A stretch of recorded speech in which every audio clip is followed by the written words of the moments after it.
매주 목요일 경제 브리핑 시간입니다. 이 시간은 격주로 국민연금공단 대구지역본부 연결해서 국민연금 정보에 대해 알아보는 시간이죠. 국민연금공단 대구지역본부 이혜리 차장님, 오늘도 전화로 만나보겠습니다. 안녕하십니까? 네, 안녕하십니까. 국민연금의 이혜리입니다. 이번 시간에는 일시금으로 받을 수 있는 급여에 대해 말씀해 주신다고 하셨습니다. 자, 어떤 급여가 네. 있을까요? 네, 국민연금에는 연금으로뿐만 아니라 일시금으로 받는 급여도 있는데요. 바로 반환 일시금과 사망 일시금입니다.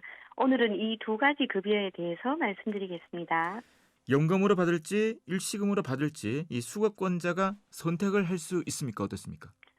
그렇지는 않습니다. 네. 연금에 해당이 되면 무조건 연금으로만 음, 받으시는 거고요. 연금에 해당이 되지 않을 경우 일시금으로 받을 수 네. 있습니다. 그러면 먼저 이 반환 일시금은 어떤 경우에 받을 수가 있는 것인지 수급 요건에 대해 설명해 주시죠. 네, 반환일 시금은 60세 도달, 사망, 국적 상실, 국외 이주 사유로 더 이상 국민연금 가입자 자격을 유지할 수 없고 연금으로 받을 수 있는 수급 요건을 채우지 못한 경우에 그동안 납부한 보험료에 이자를 더해서 일시금으로 지급하는 급여입니다. 사유별로 좀 더 구체적으로 말씀드리자면요. 먼저 60세 도달 사유입니다. 국민연금은 만 60세까지가 의무 가입이고요.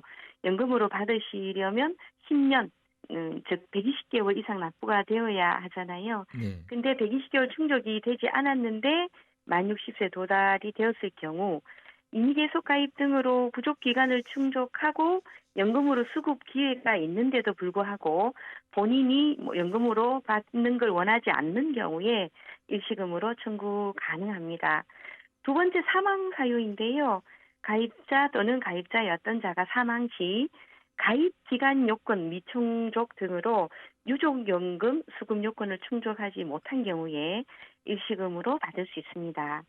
세 번째, 국적을 상실하거나 국외로 이주한 경우에도 반환 일시금으로 받을 수 있습니다. 국외 이주의 목적이 아닌 취업이나 학업 등 기타 사유로 외국에 체류하는 경우에는 네. 반환 일시금으로는 받으실 수 음, 없으시고요. 또한 연금으로 수급 요건을 충족한 후에 국적 상실이나 국외에 이주할 경우에도 일시금이 아닌 연금으로 받으셔야 합니다. 네. 그렇군요. 120개월 납부가 안 된 상태에서 만 60세에 도달하면 이 반환 일시금 청구가 가능하다는 말씀이죠? 네, 그렇습니다. 원칙은 반환일시금 수급할 수 있는 연령도 노령연금 수급 연령과 동일한데요. 만 60세가 된 이후에는 해당 수급 연령이 도달하기 전이라도 본인이 희망하시면 반환일시금으로 받으실 수 있습니다. 반환일시금 청구하실 때 주의하셔야 할 것은 반환일시금을 받았을 때는 절대로 재가입할 수 없다는 것입니다. 그래서 반환일시금 청구하시기 전에 충분히 고민하신 후 결정하셨으면 좋겠습니다. 간혹 반환일시금 수급 후에 받은 거 취소하고 연금으로 받기 위해 재가입 희망하시는 분들이 계시더라고요. 네. 이 경우에 절대로 불가합니다. 네. 취소나 재가입이 불가하다. 네. 신중하게 고려를 해야 된다는 말씀이잖아요. 네. 자, 반환 일시금으로 어느 정도 얼마를 받게 되는지 궁금하거든요. 네. 네. 이자도 반환 준다고 하죠. 네, 네, 맞습니다. 반환일시금은 본인 납부 금액에 근로자일 경우에는 본인 급여에서 공제한 기여금과 사용자가 부담한 거 다 포함이 됩니다. 대통령령으로 정하는 이자를 더하여 받게 되는데요. 반환일시금 산정 시 적용하는 이자율은 연금보험료를 낸 날이 속하는 달에 다음 달부터 지급 연령 도달 또는 지급 연령 도달 전 청구 시는 청구일 등 지급 사유 발생일에 속하는 달까지의 기간에 대하여 해당 기간의 3년 만기 정기 예금 이자율을 적용합니다. 네. 반환 일시금은 이자도 지급을 한다 이렇게 알면 될 것 같습니다. 네. 네. 네. 반환 일시금에 대해 알아봤고요. 또 사망 일시금 이 부분에 대해서도 좀 알려주시죠. 네, 사망 시 받을 수 있는 급여가 우리 앞전에 설명드린 유족연금이 있었고요.